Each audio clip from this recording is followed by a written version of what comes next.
Bem-vindo todas e todos. Aula de Brasil 3, Brasil República, Era Vargas, né? Brasil República, Era Vargas. E a terceira e última etapa dessa fase da história política brasileira, que foi o Estado Novo, né? Conhecido também como a ditadura Vargas. Nós, no encontro passado, nós tratamos do governo provisório, né?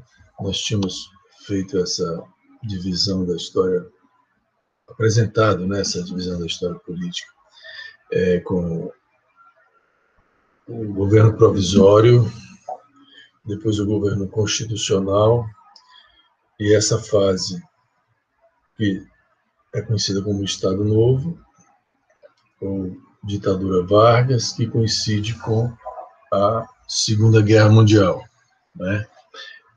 Então, é o período que nós vamos abordar as questões econômicas, sociais, políticas e culturais, dando aqui a vocês, fazendo aqui com vocês uma conversa sobre esse período, não é? E tentando encontrar aí as raízes, né, do desenvolvimentismo e do populismo na história brasileira, e que foi comum também na América Latina, né, já em Vargas, né, no final do Estado Novo. Então, é um período que vai do golpe de 1937, a partir de uma ficção que foi o Plano Cohen, né? Nós vimos no encontro passado, até o final da Segunda Guerra Mundial, em 1945. Então, de 37 a 45, vamos ter esse período atípico da República, né? Em termos de constitucionalidade, enfim. Foi um período político muito intenso, muito importante, e que trouxe reflexos fundamentais na vida material e até na mentalidade brasileira, né? Um período muito fértil, mundialmente e no Brasil também, né? A gente viu que esse período ele antecede as eleições que seria em 38, né? Porque o mandato constitucional de Vargas, iniciado em 34, terminaria em 38, né?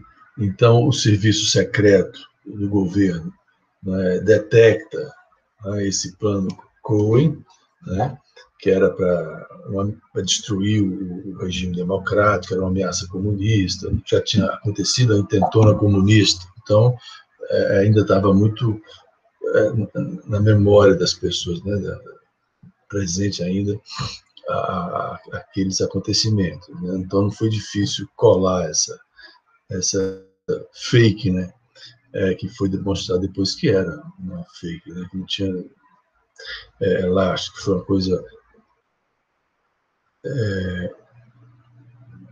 construída, né, por alguns generais, né, escrito em papel, enfim, coisa bem burlesca, né, para não dizer outra coisa, né, onde seria essa lista de nomes, né, de políticos, juízes, né, dentre outros, para serem assassinados, inclusive, né.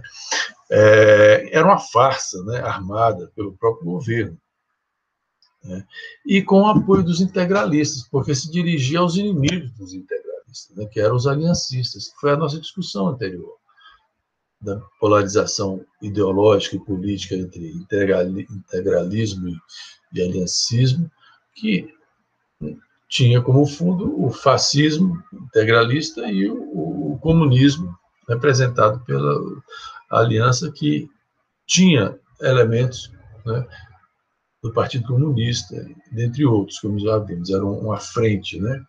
Uma frente. Vimos que o golpe, então, ele acontece em nome de combater o perigo comunista, mais uma vez, né? É decretado, então, esse estado de guerra, né, o estado de sítio, que o Congresso antes não tinha aceitado, mas que depois vai aceitar diante da apresentação desses factoides, né? O que permitiu que o governo prendesse, perseguisse os adversários políticos, né? O estado de emergência, as leis são suspensas, né? Então, no dia 10 de novembro de 1937, né, o governo ordena, inclusive, o cerco militar do Congresso, ao Congresso Nacional.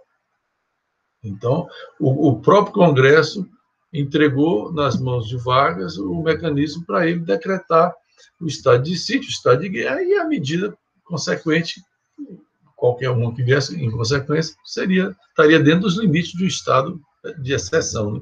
E o primeiro que ele fez foi justamente cercar o Congresso. Vamos lembrar que os integralistas, que são de direita, né, conservadores, com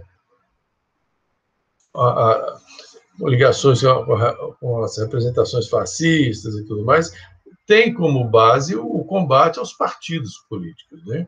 A política tradicional representativa burguesa, né? Então, esse fechamento do Congresso não foi apenas um gesto físico, o Congresso foi fechado e uma nova Constituição foi outorgada, foi imposta ao modelo da italiana, a Carta del Lavoro, que nós vamos ver também nas questões trabalhistas isso, e sendo a segunda outorgada. Nós tivemos uma outorgada que foi a do Império, a primeira Constituição nossa, com toda aquela confusão da Noite da Agonia, do fechamento da Assembleia Constituinte, né, com o quarto poder, que era o poder moderador, que era só do imperador, enfim. E agora, na República, depois de passar de 1891, depois da de 34, a gente tem agora uma Constituição outorgada, imposta, né, iniciando esse governo ditatorial, mas com roupagens constitucionais. Né? Isso é uma característica brasileira, né? Sempre roupagens de legalidade nas ilegalidades. É importante a gente fazer esse recuo no tempo, mas está sempre tentando ler no presente esses retornos, essas permanências, né? Porque isso vai acontecer depois na ditadura militar de 64, né? Quando a gente vai ter uma Constituição, a gente vai ter 2 partidos, enfim, senador Bion, que vai ser uma próxima conversa mais adiante, né? Então, foi implantado um governo autoritário, não houve mobilização popular de apoio nem de combate, né? Tinha tanto o movimento popular quanto os comunistas, que eram os mais de vanguarda na época, os que mais se empenhavam nesses movimentos, lideravam, né, tinham sido abatidos, né, e não puderam reagir. Nós tínhamos tido desmonte em função do intentona comunista, as greves, e aí nós vamos ver tudo o que vai acontecer com essa Constituição que vai proibir greves, vai proibir, enfim, manifestações, né? Ou seja, a suspensão das leis permite que qualquer um seja preso, é uma ditadura, né? E houve esse esfacelamento, esse desmonte do movimento popular, e também, né, então, vai ser uma coisa, mais uma vez, a população à margem, como foi na independência, como foi na proclamação da República, mais uma vez o povo vai assistir bestializado, né? Como o Honório Rodrigues disse. Então, o Congresso submeteu-se a essa situação, permitiu isso via meios constitucionais, que era o legislativo, como a gente hoje vê a questão de centrão, de desmonte do Conselho Ambiental para poder revogar proteções ambientais, quer dizer, são mecanismos que utilizam. E o desmonte é ilegal, mas a maneira de fazer depois se aceita, o que acontece? Ela dá tom de legalidade. Sabemos que um conselho, tanto de ambiente, quanto de cultura, quanto ou outro de educação, como de saúde, ele é composto pela sociedade civil, com alguns representantes do Estado, para equilibrar nas votações, mas o papel dele dentro da democracia participativa é o controle da sociedade civil sobre o Estado. Então, é ele que, na educação, vai tratar sobre as questões teóricas, de fiscalizar planos e etc. São, na cultura, a mesma coisa, os projetos culturais têm que passar por esse conselho para ver se está dentro da legalidade. Tudo mais. Então, no ambiente seria a mesma coisa. Então, eu estou fazendo essa comparação para a gente ver como é que se dá esse jogo de você montar uma estrutura em que ela esteja alguma assimetria e desequilíbrio de proporcionalidade, você, então, ela deixa de ser democrática, mas para a população passa como se estivesse sendo democrática, né? Era o que acontecia antes da Revolução Francesa, nas votações dos 3 estados. Você tinha 2 estados que eram da nobreza, mas dividido em 2, e um estado que era de 2 segmentos que era concentrado em um. Então, sempre dava 2-1. Por isso é que foi a opção das armas, porque a opção institucional não funcionava, né? Porque era nobreza e clero, os dois eram nobres, contra burguesia e povo, que era 2 segmentos diferentes, mas colocados só no terceiro estado. Isso é só a título de comparação para se entender o ambiente, né? E aí é até interessante que aí o Congresso que deu esse aval ainda vai ter uma manifestação em que 80 dos seus membros vão prestar solidariedade a essa atitude de Vargas, vão se solidarizar com o governo. Aí lascou-se, né?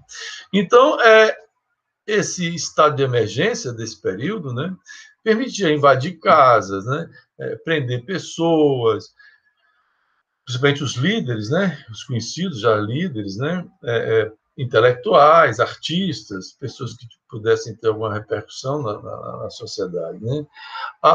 Os estados vão perder a autonomia. Olha que interessante. Se antes Vargas lutou contra as oligarquias estaduais, né, e o coronelismo, usando os interventores, agora ele vai tirar a autonomia dos estados, quase que anulando o pacto federativo, né?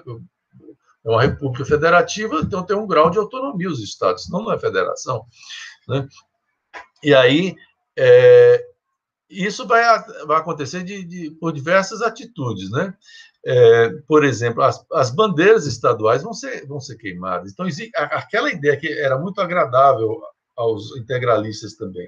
Por isso que a gente fala que Vargas namorou, flertou com o integralismo, né, e o fascismo, e até mesmo o nazismo, né, da Alemanha, e as questões trabalhistas vão ser muito no sentido que era uma prática dessa direita fascista e tudo mais, para poder combater o avanço comunista, que era dos trabalhadores, a Revolução Proletária, né? Então, em termos de eleições e de ganhar a opinião pública, era muito importante. Mas, voltando aqui, então, a questão da autonomia dos estados, então, olha, essa integração do poder central, né, anulando as autonomias estaduais, nos seus símbolos, começam os seus símbolos, queimando bandeiras, né, em comemorações, em cerimônias públicas, né, o que na prática seria o fim do federalismo, né, a subordinação total ao poder central, né. A gente tinha visto isso na República Velha, no formato da política dos governadores, onde os governadores ficaram com pires na mão, dependendo da presidência da República, né? Agora a gente vai ver isso de forma mais automática, né? Os partidos políticos foram extintos, né, no Estado Novo também, né? Então era se voltar contra a política representativa, né? O mal é o partido político, então enfim, o próprio parlamento, né? Então as eleições foram suspensas, não tivemos eleições em 38. por conta dessa ameaça comunista que foi denunciada no plano COI e que gerou essa permissão para esse golpe que gerou o Estado Novo. E olha que interessante, recentemente no Brasil nós tivemos uma autorização para um impeachment, né, e que arrastou o Brasil para uma crise que passou pelo governo Temer todo e está nesse agora, né? Mas com autorização do Congresso, foi um movimento, né? É interessante isso no Brasil. As greves e as manifestações também, qualquer manifestação contrária ao governo foram proibidas, assim, não é democracia, né? Você não tem liberdade de expressar, o governo não está a serviço do cidadão, aí o cidadão torna-se súdito, mesmo que não seja de um rei, mas de um presidente, né? E não mais eleito, porque não vai haver eleições. A polícia política, que é um pouco essa tentativa que a gente viu agora do Ministério da Justiça, de poder fiscalizar, investigar, espionar funcionários públicos, saber se o cara é contra o governo, né, se é marxista. Teve uma expressão interessante, que depois vou me lembrar. Então, mas aquele mesmo Filinto Miller, que comandou a repressão à intentando comunista, que prendeu Luiz Carlos Prestes, etc., tem a sua polícia política, né? E hoje nós temos muita interferência da milícia, enfim, no governo, e passou-se a perseguir milhares de pessoas. Cria esse climão, né? De caça às bruxas, né? Onde prender, torturar, matar, desaparecer com pessoas passa a ser algo naturalizado, banalizado, né? Passa a fazer parte do cotidiano. Como a gente vê hoje, no dia a dia, a violência, né? De mortes, a questão das mortes da Covid, né? A morrer 1.000 pessoas, 1 milhão de pessoas que não estão vendo, parece que foi tudo natural, né? É um pouco isso também. E Vargas tentou, dentro do espírito da época, né, se utilizar da tecnologia e do conhecimento que estava sendo desenvolvido via meios de comunicação, no caso o rádio, também a questão dos discursos para a massa, né? Ou seja, fazer a propaganda. O desenvolvimento da propaganda, antes de ser de televisão, de qualquer outra coisa, ela nasce também com a política, que vem da publicização, de tornar público, né, de propagandear, né? E eu tive o prazer de fazer o meu mestrado sobre esse tema, tratando da comunicação alternativa, né, a não oficial, né, durante o regime militar no Brasil, em Goiás, né, o foco era Goiás. E pude ter acesso, então, a tudo isso que foi criado no Estado Novo, inaugurado no Estado Novo, no Departamento de Imprensa e Propaganda Nacional, o DIP, e nos estados os DEIPs, né? Como é que isso foi montado na rádio, né? Também os programas, né? A Voz do Brasil, né? Que na época era a Hora do Brasil. Então, nós vamos ter essa busca de simpatia, de adesão popular das pessoas via meio de comunicação, via mecanismos de emocionalmente cativar, né? E comunicar, informar, educar, né? E de forma direta, de forma planejada, né? E nós vamos ver isso sendo desenvolvido na Alemanha com Goebbels, né? O homem de propaganda do nazismo, né? De qual é a frase, né? Uma mentira 100 vezes repetida vira verdade, né? Então, só que esse departamento de imprensa e propaganda, ele vai além da propaganda, ele vai ter um papel muito importante e que vai ser depois assumido por Assis Chateaubriand e outras entidades de imprensa,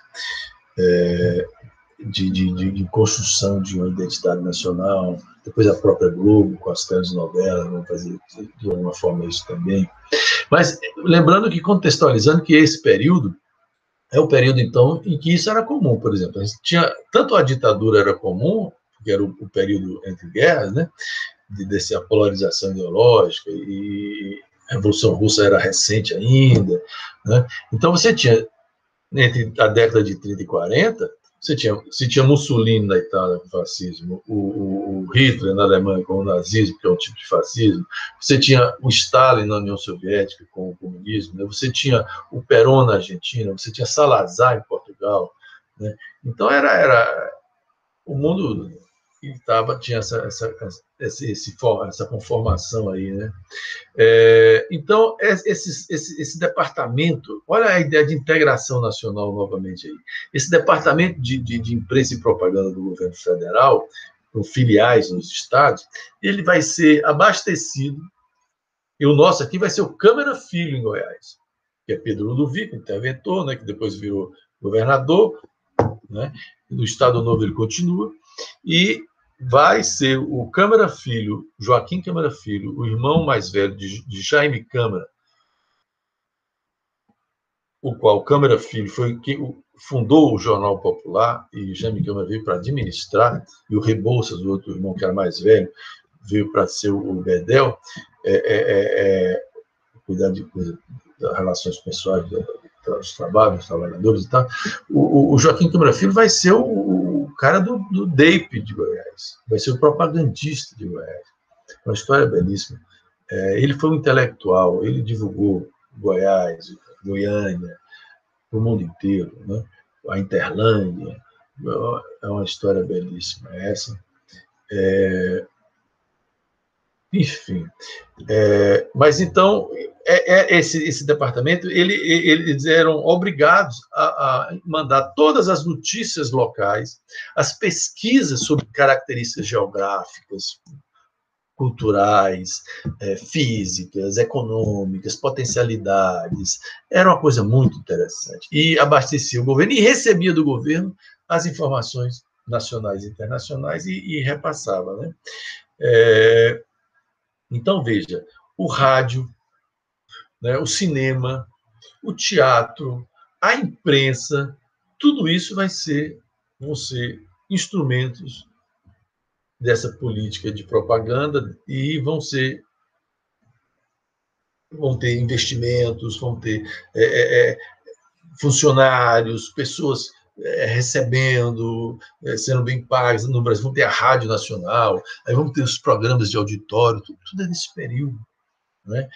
A Voz do Brasil, a Hora do Brasil, que era aquele das 6 da tarde até as 7, onde as notícias que interessavam ao governo eram repassadas, no momento em que o radinho de pilha, junto com o telégrafo e o trem de ferro, eram as únicas formas de contato, de informação, né, entre as regiões do país. Né? Na educação, então, isso nós vimos na comunicação. Agora, na educação e na cultura, nós vamos ter também uma política de governo muito bem montada. Então, você tem, via o Ministério da Educação, que hoje não existe, né? Hoje nós estamos na desconstrução de tudo, é ali que nós vamos ter a construção forte da imagem do governo, né? Com essa coisa dos livros didáticos, da imagem do presidente, o Capanema, né, que veio lá com a Constituição, o próprio prédio, que era em arte deco, no Rio de Janeiro. Né? Então, a educação, com as reformas da educação, do ensino do primeiro e do segundo grau, né?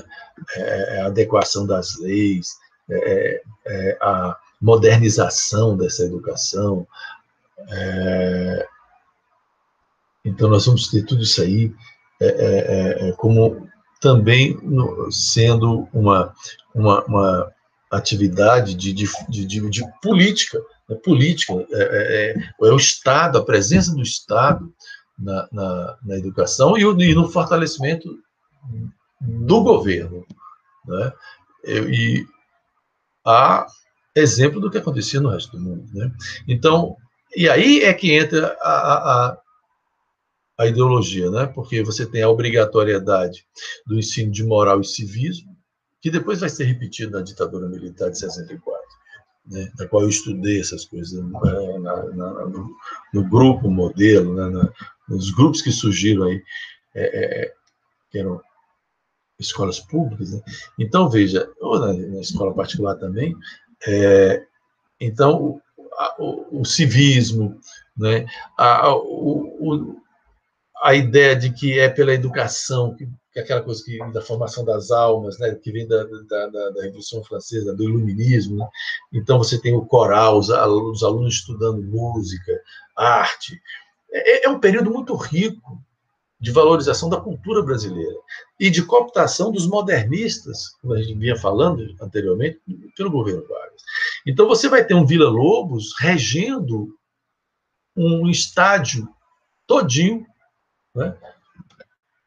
Da construção do Maracanã, né, o maior estádio do mundo, porque é também um palco de mobilização, de aglutinação da massa para você poder comunicar. E você vai ter um estádio cheio de crianças de todas as escolas reunidas, ensaiadas e regidas por Vila Lobo, com canções nacionais.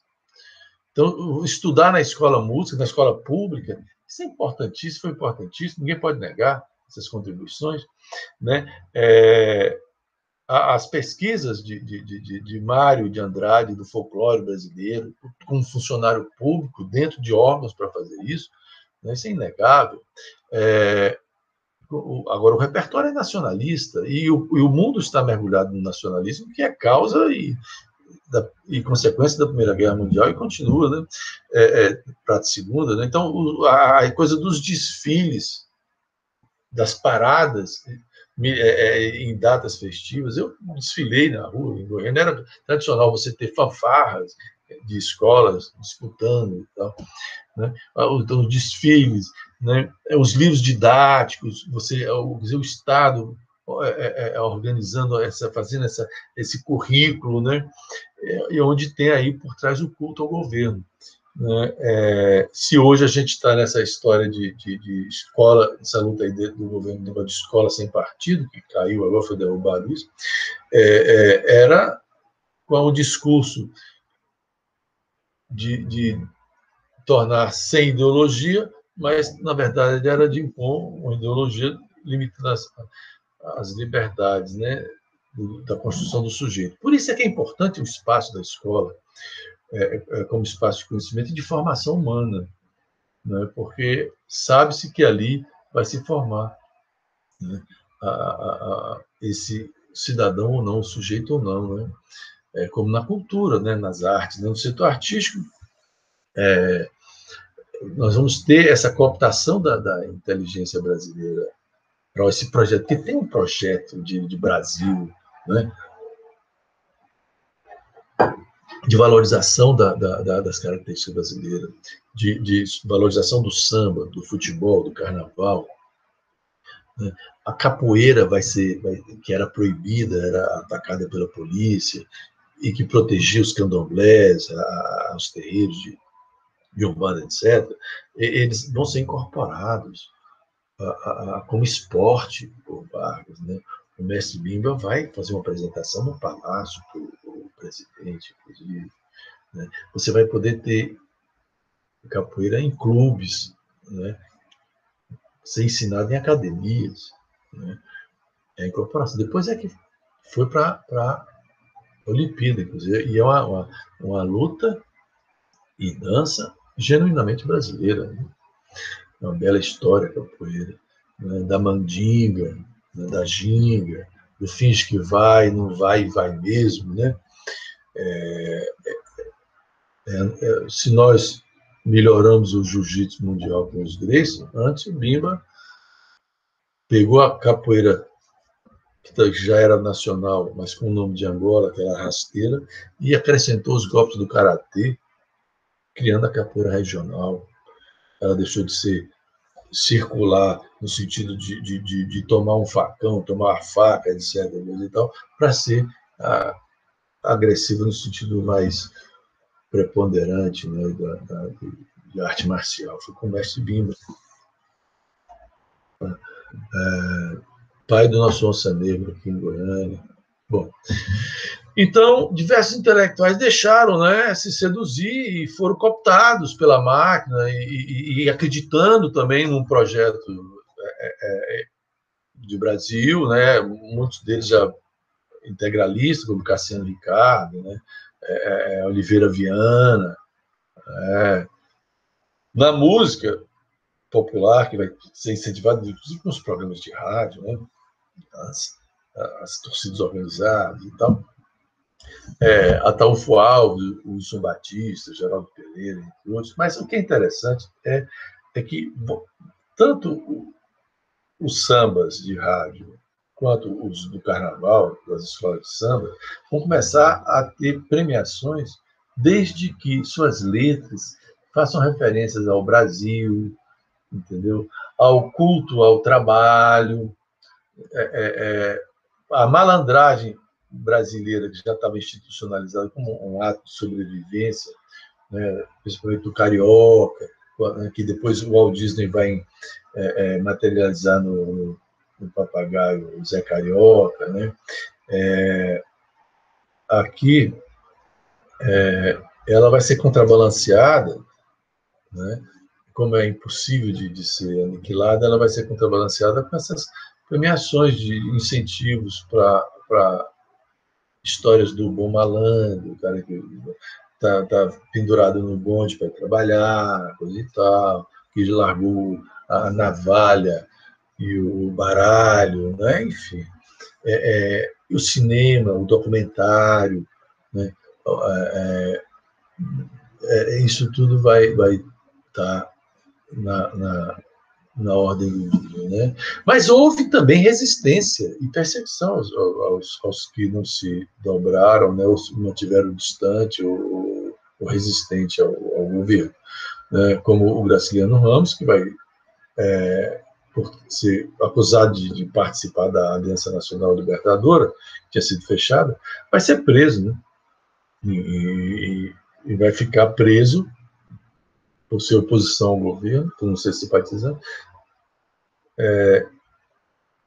e vai no cárcere escrever Memórias do Cárcere, que é uma das obras magníficas, né, sua, né? Em 53 ele publica isso, né? E aí, esse é o cenário interno. O cenário externo é a questão que logo em 39, né, se nós temos em 37 o golpe e Constituição imposta, a montagem em 39 já tem história a Segunda Guerra Mundial, que vai até 45, né? E Vargas procurou manter o Brasil numa posição de neutralidade, né? Buscando, inclusive, tirar proveito disso, né? Porque ele tinha simpatias com um lado, que era o eixo, em função da sua própria política, que, mesmo de origem positivista, tal, estava agora com o apoio dos integralistas, né? Esse flerte com o fascismo italiano. Mas acontece que nós estamos no continente americano e aqui os Estados Unidos têm peso, né? América para os americanos, então eu sabia que era complicado aderir ao eixo Japão, né, Tóquio, Roma e Berlim, Japão, Alemanha e Itália, e contra os aliados, né, Estados Unidos, França, Inglaterra e sendo os Estados Unidos aqui. Então ele vai tentar ficar neutro, né, e vai tentar realizar o projeto de desenvolvimento do Brasil, que seria a industrialização, que seria desbancar do poder político e econômico o agronegócio, né, da época, né, que era o café ainda, e desenvolver a indústria. E essa indústria não seria mais nos moldes do início da República ou no final do Império, com o surto industrial de Mauá, a Era Mauá, ou o surto industrial do período da Primeira Guerra, de substituição de importações. Era um projeto de industrialização mesmo, de você ter indústria de base, de você tendo a matéria-prima, você produzir aqui, inclusive, as máquinas. Então, isso, a consequência disso vai ser tanto a usina de Volta Redonda, né, da produção da extração do ferro, produção do ferro, e o beneficiamento disso na siderurgia nacional, produzindo aço. E ele vai conseguir isso com financiamento norte-americano ao apoiar os aliados e os Estados Unidos, depois de um jogo de sedução dos dois lados, né, que nós vamos ver aqui, comentar rapidamente, e vocês vão ver isso nos textos, né, nos capítulos que vocês estão encomendados de ler. Né. Então, ele procurou manter essa neutralidade inicialmente, né. Pra você ter uma ideia, no próprio Ministério você tinha simpatizantes declarados dos dois lados. Né? Você tinha o Francisco Campos, que era ministro da Justiça, que apoiava favorável ao eixo, enquanto que o Oswaldo Aranha, né, que era ministro do Exterior, o nosso diplomata, era favorável aos aliados. Né? A partir de 41, é que o Brasil passa a apoiar, depois de 2 anos, passa a apoiar os aliados. Em troca de quê? De vantagem, né? De conseguir praticamente o financiamento necessário para a construção de usina de Volta Redonda. Né? E ceder também, além das bases para as tropas americanas no Rio Grande do Norte, em Natal, garantir fornecimento de borracha para os veículos, né, para a tropa americana, pneu, para tudo, e o ferro para os aliados. Então, o Brasil se compromete a fornecer o ferro, a borracha, o local estratégico, que é na ponta do calcanhar ali, que é em Natal, perto de Tours, onde é a ponta do calcanhar, que é a parte mais próxima da África, né, que é onde fica o Rio Grande do Norte, né, a quina do Brasil. Né. E a reação alemã não demorou, não. Né? Em 42, os submarinos alemães vão torpedear, né, 9 navios brasileiros, afundar os 9 navios brasileiros, navios comerciais, né, mercantes. Né? 600 pessoas vão morrer nesses naufrágios. Então, o submarino, que era uma arma iniciada lá na Primeira Guerra Mundial, agora vai ser o máximo, né, na guerra naval. Né? Os submarinos alemães eram importantíssimos nesse momento. Né? Então, essa agressão militar nazista é que vai causar uma indignação nacional, né? As pessoas se manifestando nas ruas, né? Pedindo a guerra, a vingança, né? Contra os alemães nazistas. Isso vai repercutir no Sul, nas colônias alemãs do Sul, viu? Né? Já tinha tido aquela proibição do uso do alemão, a suspeita dos espiões, né, de espiões e tal, nazistas, de colaboração. Então, vai ficar uma situação tensa lá. Né? Então, Vargas responde a essa pressão externa e interna, entrando em agosto, no final de agosto, em 42, declarando guerra, né, às potências do eixo. Então, tem essa declaração. Né? E vai preparar, então, o envio, né, de soldados. Mas como o Brasil vai ter o seu exército lá, lutando, como é que vai ser isso? Vai ser criado, então, vai demorar, então, né, até 44, quando foi organizada uma força, uma força expedicionária brasileira, a FEB. Né? Nessa força expedicionária você tem a FAB, Força Aérea Brasileira, que vão ser acoplados às forças norte-americanas. Nós vamos ser uma extensão do exército americano. Batalhões dentro do exército americano. Tá? Isso está muito bem retratado num filme do Silvio,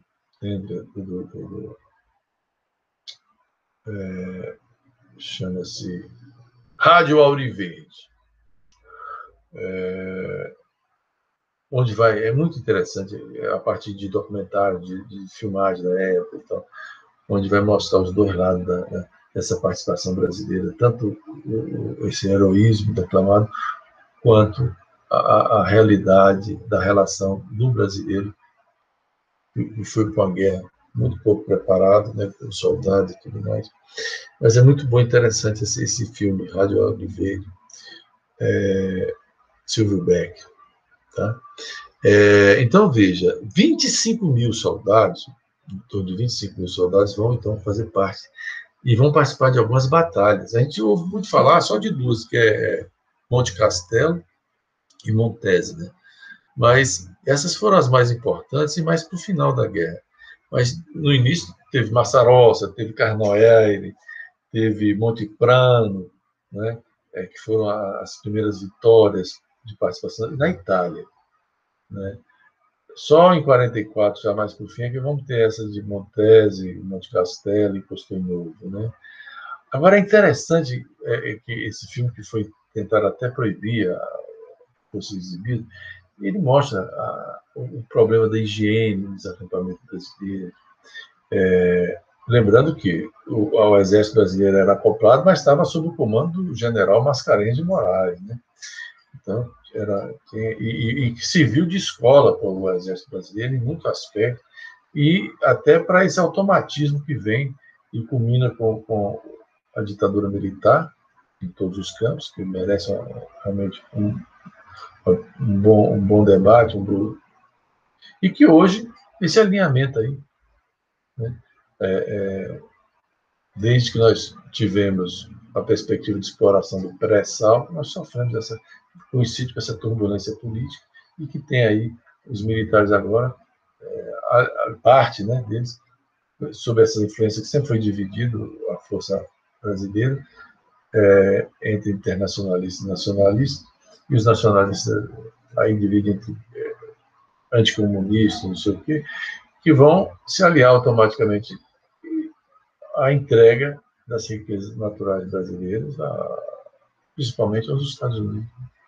É uma boa discussão a se fazer também, né? Vide essa discussão aí de Amazônia, pré-sal, tudo mais, mas é um outro capítulo. Então, a política econômica de Vargas ela é muito importante ser analisada, né? Porque houve estímulo do Estado. Longe dessa ideia do mercado liberal, a Vargas é assumidamente um nacionalista desenvolvimentista e positivista, porque defende, acredita e executa essa intervenção do Estado no desenvolvimento econômico, tendo clareza de que o mercado por si só ele vai atender os que estão estruturados e os mais fortes. Então, para você contrapor e incentivar áreas que precisam de investimento, não vai ser o mercado que vai fazer isso. Tem que ser o Estado, com a riqueza nacional, investindo tanto em recursos humanos, né, em competências, em questões simbólicas, de conhecimento cultural, tecnologia, quanto de capitais, né? Enfim. Então, Vargas vai ter inclusive, de desmontar, de tentar diversificar a produção agrícola, né? Desenvolver a indústria, diversificar a produção agrícola, né? E resolver a crise do café, que ele herdou, dar uma estabilização para o café. Eu me lembro, ou seja, essa foi uma lição que a crise de 29 deu, né? Se você joga as fichas todas num produto, se há um boicote a esse produto, como costuma ter, às vezes na carne bovina, na soja brasileira, para poder forçar, você fica à mercê de algum combinado lá fora, né? Então, precisa ter diversificação, não é isso? E ele vai fazer isso na prática, né? Incentivando a produção do algodão, da cana-de-açúcar, de óleos vegetais, de frutas tropicais. Eu me lembro que em Goiás houve a intervenção do prefeito de Rio Verde, quando quiseram, depois de implantar várias indústrias de carne, né, a perdigão, etc., na região, que precisava de granjas de porco, de galinha, etc., então precisava de milho, né, para poder abastecer, etc., com a alta a volta da produção do álcool para carro, etc., o pessoal começou a querer, que tinham recebido benefício para plantar milho, etc., queriam plantar cana para o álcool. E aí esse era prefeito, tinha um prefeito de Rio Verde que vai impedir que isso aconteça em Rio Verde, vai ter que enfrentar na justiça, processo, inclusive. Porque se deixar por conta do mercado, a coisa fica volátil, né? É complicado, é uma boa discussão também. E até que nível o Estado deve interferir ou não. Então, veja, esse planejamento, né, que na época está muito forte, tanto de direita quanto de esquerda. Então, além dessa diversidade, e mais, lembrando, meu avô, eu ainda criança, conversava comigo, indignado ainda com o fato de Vargas ter queimado, o governo queimou o café. Quer dizer, porque Vargas fez isso. Então, bom, se tem um super estoque de café, que antes o governo dos fazendeiros compravam, o governo federal comprava a toda a produção, pagava, mantinha um preço, e se não vendesse, estocava. Então, esse estoque fazia pressão no preço. Então, o que Vargas fez? Queimou, preferiu queimar, proibiu o aumento da área plantada do café, né? E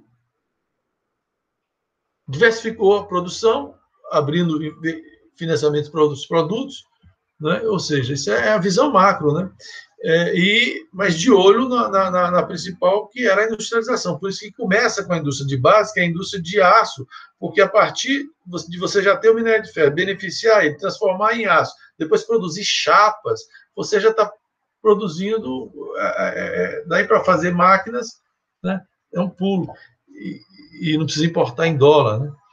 Então, o que ele vai fazer? Outro mecanismo, vai aumentar o imposto sobre produtos importados, né? Para que o preço do produto estrangeiro fique mais caro que o nacional, e ele diminui o imposto sobre a produção nacional, para poder ter competitividade, até desenvolver qualidade para, sozinho, no futuro, poder se desvencilhar dessa ajuda fiscal, né? Então, a política de industrialização de Vargas, ela tem várias nuances, né? Que envolve substituir artigos importados por nacionais. Pra você ter uma ideia, o número de fábricas dobrou no campo de alimentos, tecidos, calçados, de móveis, de tudo. Quer dizer, você começa a ter, vale a pena, compensa, né? A pequena fábrica virar indústria, pegar investimento, pegar empréstimo, fazer, está disponível, né? Além da instalação de filiais estrangeiras, né? No campo da química, da farmácia, da farmacêutica, de aparelhos elétricos, de frigoríficos, de motores de veículos, de pneus, quer dizer, coisa que a gente não dominava ainda, né? Que não era nem incipiente no Brasil, vem de fora, e depois esse conhecimento, esse know-how vai sendo absorvido, né? E depois a luta dele vai ser para a limitação dos lucros dessas multinacionais, né? Que depois, com o viés Juscelino Kubitschek, vai tomar conta do Brasil, né? E com monopólios, né, de automóveis de tais e tais marcas, né? Chevrolet, Ford, etc., dos Estados Unidos, Volkswagen e tal, né? E vai acabar com a nossa FNM, né? A Fábrica Nacional de Motores, né? Que fazia caminhões, fazia Jeep, né? Já andei em caminhão FNM nos anos 60 e o Jeep Candango, né? Era brasileiro. E nós temos, inclusive, inculcado em nós do que o que é brasileiro não presta, isso aqui é nação, porque já vem dessa guerra aí ideológica entre essas matrizes. Então, diante das dificuldades de se montar uma indústria de base, que é muito, para você ter uma ideia, isso aí já é a fase do capitalismo, que já não é mais de familiar, de grupos, de limitada, não, LTDA não, é de SA, Sociedade Anônima, desenvolve capitais financeiros nos bancos, porque é muito gasto, é coisa gigantesca. Então, a indústria de base não é para produzir máquinas pesadas, né, produtos químicos básicos, né, minérios, né? Isso depende nesse nível, né, com intervenção do Estado, no caso, quando você não é o pioneiro na industrialização, você tem que correr por fora, como o Japão fez, a Alemanha fez, né? Então, aí, funda-se a Companhia Vale do Rio Doce. O Rio Doce está em Minas, né, para o minério de ferro, exploração, né? E a CSN, a Companhia Siderúrgica Nacional, em Volta Redonda, que é no Rio de Janeiro, né, que é a produção do aço, né? E aí vem a contrapartida, quer dizer, que é a mão de obra, que é o trabalho, né, que é o conhecido como trabalhismo, né, de Vargas. Vai gerar até o surgimento de um partido trabalhista brasileiro, o PTB, né? Ele já tinha criado leis trabalhistas na Constituição de 34, né? Nós vamos ver que no Estado Novo vai ter a consolidação das leis trabalhistas. Viu? Então, mais leis trabalhistas, né? O operariado está em disputa entre o comunismo, né, que vem da Revolução Soviética, o fascismo, né, e o nazismo, né, que também buscavam beneficiar os trabalhadores urbanos das indústrias, né? Então, você vai ter a transformação desse salário mínimo em regional, né? São Paulo ganhando mais, né? Para atrair para São Paulo trabalhadores do Brasil todo, né? Aquela delimitação de horas, né? Que já falamos, de trabalho, de 8 horas, controle do trabalho feminino, né? A questão da estabilidade do emprego, né? Porque é uma política de incentivo ao êxodo rural. Para que as pessoas saiam da região que não está tendo ofertas de trabalho em condições agrárias, para esse esforço nacional. E tinham assistido isso em outras potências, né? Tanto de capitalistas quanto socialistas, né? Então, aí você vai ter a indústria de construção civil empregando esse pessoal. Como foi a construção de Brasília depois, nos anos 60? O que foi aquilo? Empregou, né, os trabalhadores que vieram, os pau de arara, né, que vieram nos caminhões, que eram chamados pau de arara, né, do Nordeste. Então, a construção civil é fundamental para o emprego, para o desenvolvimento. Né?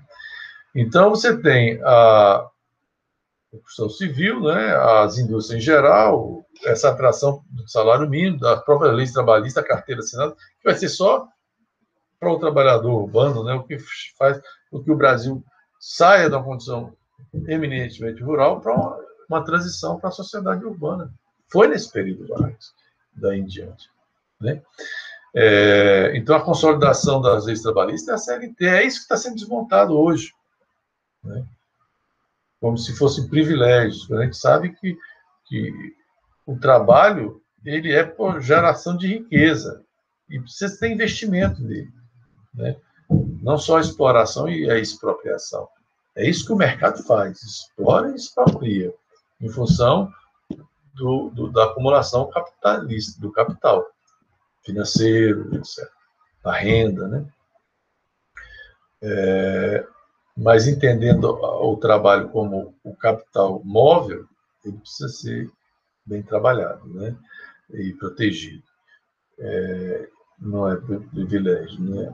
Isso me remete a essas acusações contra o funcionalismo público, quando a gente sabe que uma carreira de Estado é fundamental, um concurso, não esse apadrinhamento político de cargo comissionado, cabo eleitoral que entra, né? Porque esses são de governo, atende a governo. Quem vai fazer a coisa certa e as políticas de Estado, que são de 10 anos, que ultrapassam os períodos de outros governos, são os de carreira, são os funcionários públicos, e que são atacados como privilegiados, né? Quando, na verdade, os privilegiados são aqueles cargos de confiança que não tem fim. Né? Isso é uma outra discussão também, isso que a gente não pode deixar de colocar nesse momento, em função da turbulência ideológica que nós estamos vivendo. Né?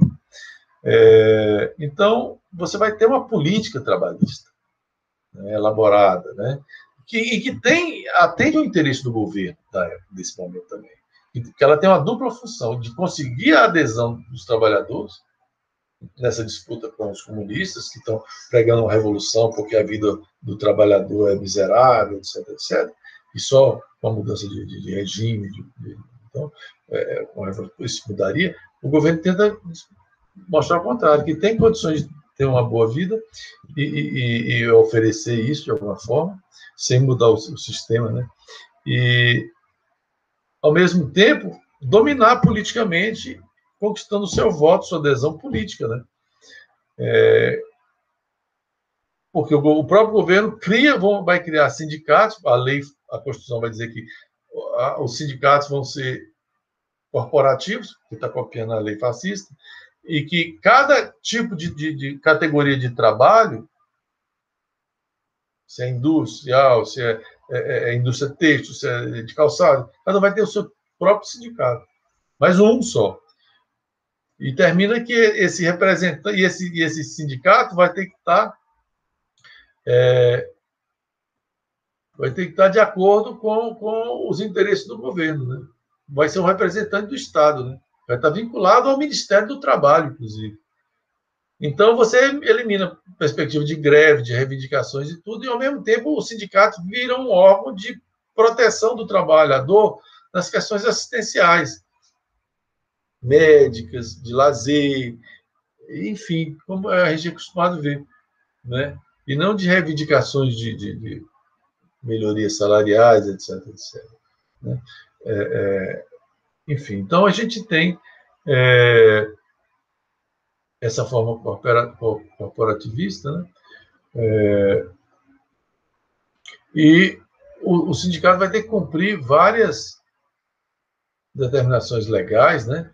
Exigências legais. Em contrapartida, vai receber uma verba fixa, que é aquilo que foi derrubado recentemente, que é aquela que o trabalho desconta tantos dias de trabalho de cada trabalhador para poder dar uma renda, uma remuneração no sindicato, para ele poder ter toda a sua organização mantida, né? Então, na verdade, se tenta despolitizar o sindicato, né? Retirar o caráter de representação dos interesses da classe trabalhadora. Olha a visão do integralismo, essa coisa de que integrar a sociedade civil com o Estado, não existe classe social, não existe diferença, não existe contradição, né? E aqui sendo materializado nessa cooptação do próprio sindicato, que é uma entidade, que é uma instituição de representação de uma classe social que é a dos não proprietários do meio de produção, né? São os trabalhadores, né?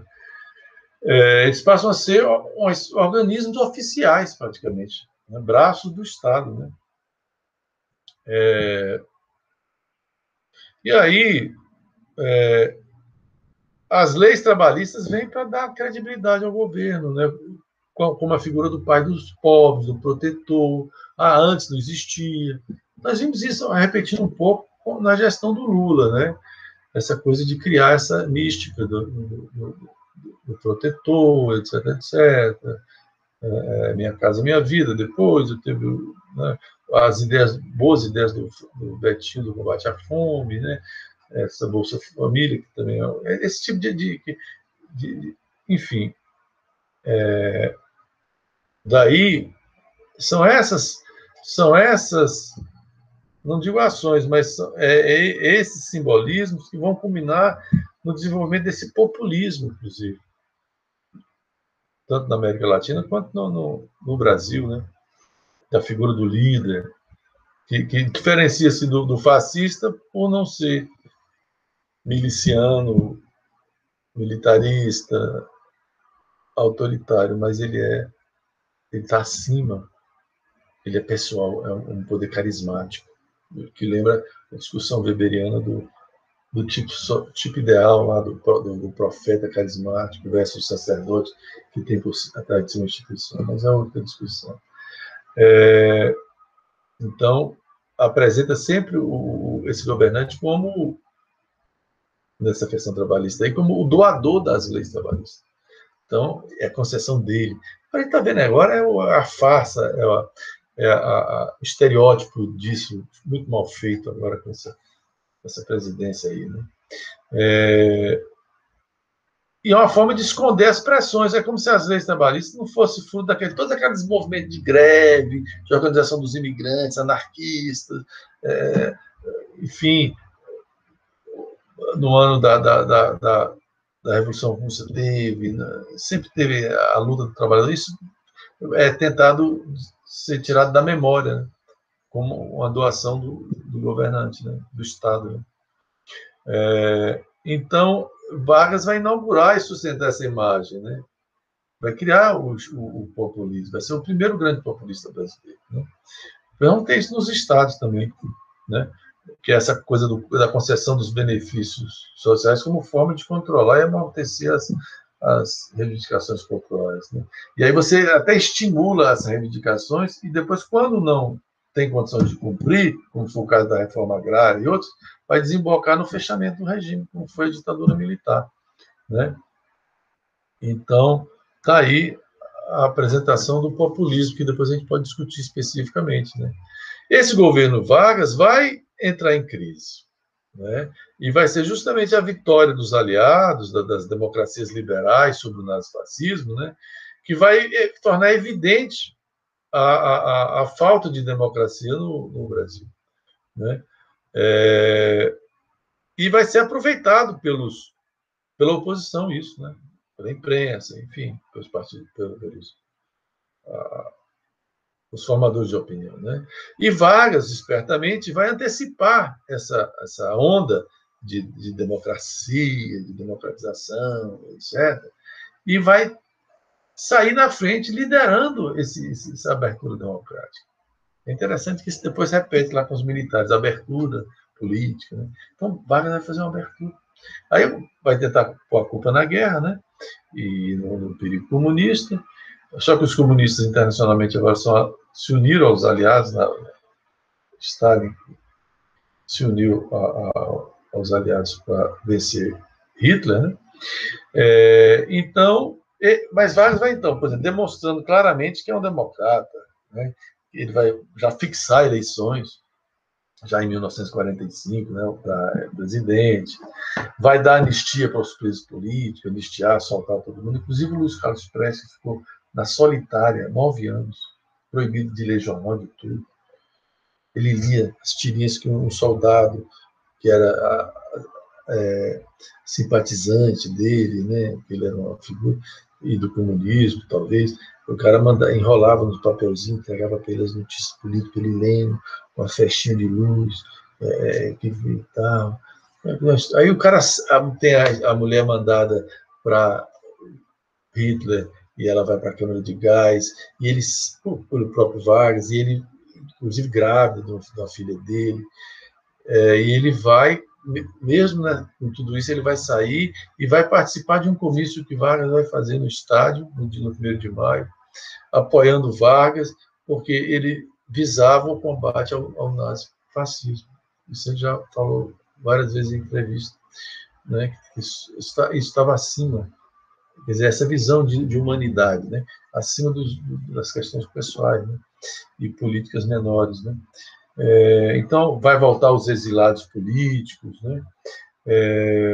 E partidos vão ser organizados. Né? Nós vamos ter a União Democrática Nacional, a UDN, que depois vai virar a Arena, o Partido Social Democrático, o PSD, que depois vai virar o MDB, na ditadura militar, o Partido Trabalhista Brasileiro, o PTB, que hoje é o PDT, né?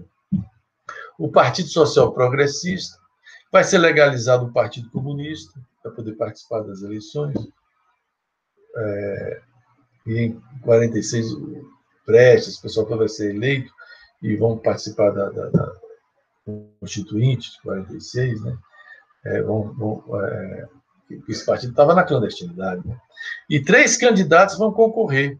O Eurípico Gaspar Dutra, né, pelo PSD e pelo PTB, que foi criado por Vargas, o PTB, né, com apoio dele, o Dutra, né, general Dutra, o Eduardo Gomes, que era ex-tenentista lá da Coluna Prestes, pela UDN, que depois virou Arena, né, depois depois PSD, PDS e tal. E o engenheiro Eduardo Fiuza pelo PCB, pelo Partido Comunista. Então, é um período que ficou conhecido, vai ser esse depois da Segunda Guerra até a ditadura militar, como período da democracia, do populismo, né? Mas chegou a ser chamado de período de redemocratização. Mas não era redemocratização, porque não tinha tido democracia antes, né? Mas foi um período democrático, né? Em função até da Constituição que vai ser construída. Mas acontece que vai ter um ruído aí, que vai ser o pessoal que vai sair. Vargas tinha intenções continuistas, né? Mesmo apoiando o Dutra, ele vai fingir de morto, de bobo, e o que vai acontecer? Vai ter um movimento chamado queremismo, que são as manifestações populares de apoio a Getúlio Vargas, com o slogan "Queremos Getúlio". Então, queremismo. Né? Ele incentivava, né, às escondidas esse movimento popular, né, pela permanência. A gente está vendo um pouco isso, que estava da descida da rampa do palácio, aí o pessoal ficava conversando com os apoiadores aí sem máscara e tal, só que em outro nível, né? Então, o que vai acontecer? Ele, já no estertor no final do seu mandato, do seu governo, o que vai acontecer? Ele vai fazer mais uma ação nacionalista de defesa da economia brasileira, né, com a lei antitrust, dificultando o capital estrangeiro, né, nas suas remessas de lucro, etc., tentando regulamentar isso, o que vai gerar uma reação tremenda das empresas estrangeiras, do capital estrangeiro e dos seus representantes nacionais, né? Como hoje nós estamos vendo aí o Paulo Guedes, o que é isso, o que é ele, se não um representante desse capital estrangeiro e internacional, né? Então, as forças de oposição temendo esse movimento queremista, e ainda a oposição com medo de criar um outro golpe. O capital estrangeiro e os seus representantes aqui dentro, os empresariados ligados a essas multinacionais, também vão todos se unir contra ele, né? E nós vamos ter um golpe. E em outubro de 45, antes de terminar o ano, o Exército cerca a sede do governo e derruba Vargas.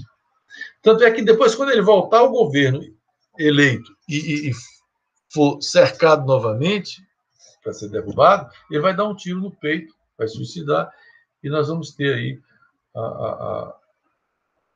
o fim o adiamento do golpe militar para 64. Então, a presidência do Brasil, então, em 45, vai ser entregue para o presidente do Supremo Tribunal Federal, José Linhares, né? Finalizando, assim, a era Vargas, porque depois nós vamos ter Dutra eleito e vamos ter a vitória de Vargas, de 51, que seria até 54, até 55, mas ele suicida em 54, em agosto. Mas então, com esse intervalo aí, por isso que o outro governo já não entra como era Vargas, entra como governo populista, né? Que é tema da disciplina Brasil 4. Então, espero que vocês tenham bons estudos e até a próxima.